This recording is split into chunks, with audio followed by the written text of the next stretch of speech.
दोस्तों, काफी लंबे समय के बाद मायावती जी ने अपनी ट्विटर आईडी को एक्टिव किया है और आज उन्होंने जो लिखा है वो मुझे लगता है कि एक सबसे मामूली भाषा है। मतलब आप कल्पना नहीं कर सकते कि एक प्रधान भी उसके बारे में सोच सकता है, गांव का प्रधान। यानी कि मायावती जी ने वो छोटे से मुद्दे को उठाया है जो बहुत जरूरी है और एक सबसे बड़ा मुद्दा देश में है, उस मुद्दे को भी उठाया है।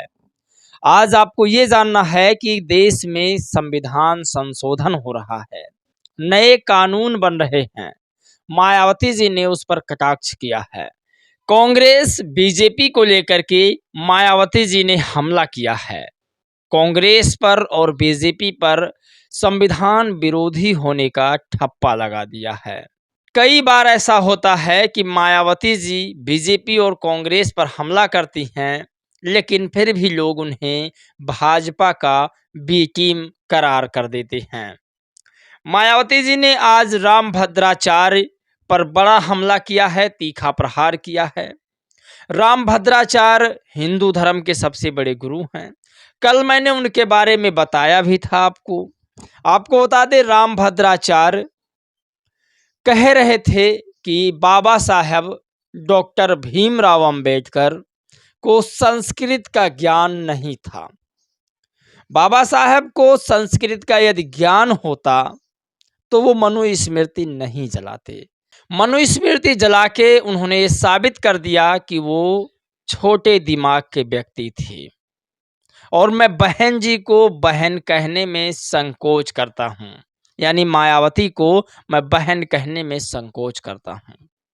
तो ये खबर आज आपको बताएंगे, आखिर मायावती जी तक पहुंच गई और मायावती जी ने क्या कहा है।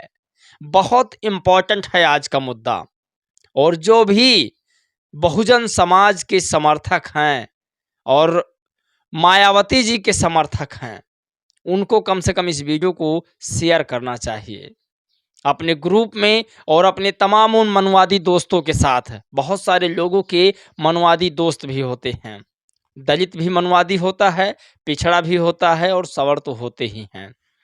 तो उन तमाम लोगों के साथ शेयर करना चाहिए कि आपके नेताओं के साथ कैसे अभद्रता की जाती है। गाजियाबाद में बहुजन समाज पार्टी में तमाम पुराने नेताओं की वापसी चालू हो चुकी है, ये भी आपको बताएंगे। पवन का मानना है, सोशल एक्टिविस्ट हैं, बिहार में तेजस्वी यादव की सरकार नहीं बन सकती है बिना मायावती के, ये भी आपको बताएंगे। बहन जी ने 3 पॉइंट रखा है, उसे भी आपको बताएंगे। लेकिन आप सोचिए कि एक हिंदू धर्म के विशेष व्यक्ति जो सबसे टॉप लेवल पर बैठा हो, उसके नीचे बहुत सारे धर्मगुरु हैं, बहुत सारे पुजारी भी हैं, सबसे लास्ट पायदान पर बैठा हो, लास्ट सीढ़ी होती है धर्मों की, गुरुओं की, उस पर बैठे हों। नाम आप लोग जानते ही हैं, राम भद्राचार्य हैं। दोनों आंखों से देख नहीं सकते, फिर भी पूरी दुनिया देखते हैं। इस देश की सरकार उनके पीछे पूरी सिक्योरिटी लगा रखी है, सारी सुविधाएं, ऐशो आराम मिला हुआ है, करोड़ों अरबों के मालिक हैं। राम भद्राचार्य ने कल अपने एक इंटरव्यू में कहा था कि मैं मायावती को बहन कहने में संकोच करता हूं। अब मायावती जी ने उस पर क्या जवाब दिया है आपको बता दें, लेकिन पहले आपको ये जानना है कि संविधान में संशोधन करके देश के गृह मंत्री ने नए कानून पास कराए हैं।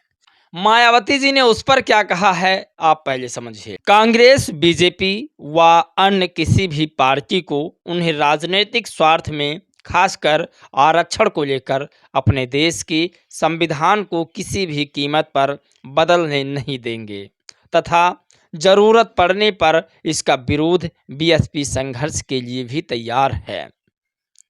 तो मायावती जी ने कहा कि संविधान में संशोधन हुआ और हो रहा है, बहुजन समाज पार्टी इसके लिए धरना प्रदर्शन भी करेगी। किसी भी कीमत में संविधान को बदलने वाले को छोड़ा नहीं जाएगा। तो पहले जिस तरह से बहन जी के ट्वीट आते थे और आज ऐसा लगता है कि छोटे से मुद्दे और बड़े से मुद्दे को भी मायावती जी उठाती हैं। मुझे लगता है ऐसा कि मायावती जी पर्सनली इस मैसेज को लिखा होगा, क्योंकि कोई अपने ऊपर हुए टिप्पणी पर इतना ज़्यादा ध्यान नहीं देता है, लेकिन मायावती जी ने इस पर विशेष ध्यान दिया है। रामभद्राचार्य पर मायावती जी ने क्या कहा, हम उसे पहले आपको बताते हैं। दरअसल रामभद्राचार्य ने कहा था बाबा साहब को संस्कृत का ज्ञान नहीं था। वो लिखती हैं, मनुस्मृति का बाबा साहब डॉक्टर भीमराव अंबेडकर को पूरा ज्ञान था। उनकी अनुयायी व बीएसपी की राष्ट्रीय अध्यक्ष को भी इसका पूरा ज्ञान है। तभी इस व्यवस्था के विरुद्ध आवाज उठाकर यहाँ दुखी व पीड़ितों को अपने पैरों पर खड़ा करने के लिए बीएसपी की स्थापना की गई है। यह भी सर्वविदित है। तो यह भी सर्वविदित है सभी को कि जो बहुजन समाज पार्टी है वो दलित, पिछड़े, अल्पसंख्यक, आदिवासियों के उत्थान के लिए, मनुवादियों का विरोध के लिए बहुजन समाज पार्टी बनाई गई है। मुझे तो लगता है कि आज वाले ट्वीट से बवाल भी हो सकता है। मतलब जो संवर समाज के लोग हैं वो बसपा के खिलाफ भी जा सकते हैं। मायावती जी ने कई बार मुसलमानों का विरोध किया, कई बार हिंदुओं का और कई बार दलितों का भी विरोध कर देती हैं। उन्हें वोट से ज़्यादा लोगों का परवाह है और खासकर अपने महापुरुषों के सम्मान का। इस ट्वीट से पता लगता है, मैं तारीफ नहीं कर रहा हूं। जैसा कि अगर आप ट्वीट पढ़ेंगे तो आपको भी लगेगा कि जिस तरह से उनके पार्टी में तमाम बड़े बड़े लोग जो संवर समाज से हैं, बड़े बड़े पदों पर बैठे हुए हैं, उनकी तनिक भर भी चिंता ना करते हुए मायावती जी ने साफ शब्दों में लिख दिया। और वोट के बिना लालच के मायावती जी ने साफ लिख दिया कि मनुवादी शक्तियों को उखाड़ फेंकने के लिए ही बहुजन समाज पार्टी का अवतार हुआ है, बहुजन समाज पार्टी को बनाया गया है, उसकी स्थापना हुई है। तो ये सबसे बड़ी खबर है अपने आप में। लोग कहते हैं कि मायावती जी बीजेपी पर हमला नहीं करती हैं। कल उन्होंने जो लिखा, मैं फिर कह रहा हूँ, जो भी बहन जी के स्टेप्स होते हैं, खबर होते हैं, लिखने का अगला तरीका, वो एक एक करके बीजेपी पर ज़्यादा हावी हो रहा है। कल उन्होंने जो लिखा उसे आपको समझना होगा बीजेपी पर किस तरह से वो हावी हैं। वो लिखती हैं कि साथ ही यूपी में बीजेपी सरकार के 8 वर्ष पूरे हो चुके हैं। बीजेपी सरकार के 8 वर्ष यूपी में पूरे हो चुके हैं और शासनकाल जनता की उम्मीद के हिसाब से पूरे तौर से खरा नहीं उतरा। कानून व्यवस्था के मामले में तो स्थिति काफ़ी ज़्यादा खराब है, जिससे जनता काफ़ी दुखी है। इस ओर सरकार को ज़रूर ध्यान देना चाहिए। यानी बीजेपी का जो शासनकाल है यूपी में 8 वर्ष हो चुका है और इन 8 वर्षों में भी बीजेपी ने कानून व्यवस्था को नहीं सुधार पाया है। योगी आदित्यनाथ पर यह बड़ा प्रहार है मायावती का। मायावती जी ने साफ शब्दों में कह दिया कि बीजेपी की सरकार फेल हो चुकी है कानून व्यवस्था में और भी तमाम दलित, पिछड़े, आदिवासियों के सहायता में।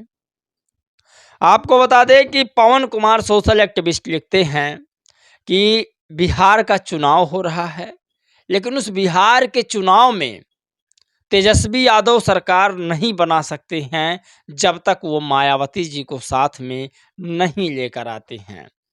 बिहार में बीएसपी का वोट है, बीएसपी और तेजस्वी का गठबंधन ही बिहार में तेजस्वी की सरकार बना सकता है। तेजस्वी यादव के बाद पांचवी और आखिरी खबर, सबसे बड़ी खबर, गाजियाबाद में बीएसपी के निर्देश पर केशव चौधरी की बीएसपी में वापसी हो चुकी है। यानी कि बहुजन समाज पार्टी में एक एक करके लोग वापस आ रहे हैं। बाकी बहन जी के उन 3 खबरों के बारे में आप लोग जरूर लिखिएगा, हमारी आर्थिक सहायता भी कीजिएगा। जय भीम, नमो बुद्धाय।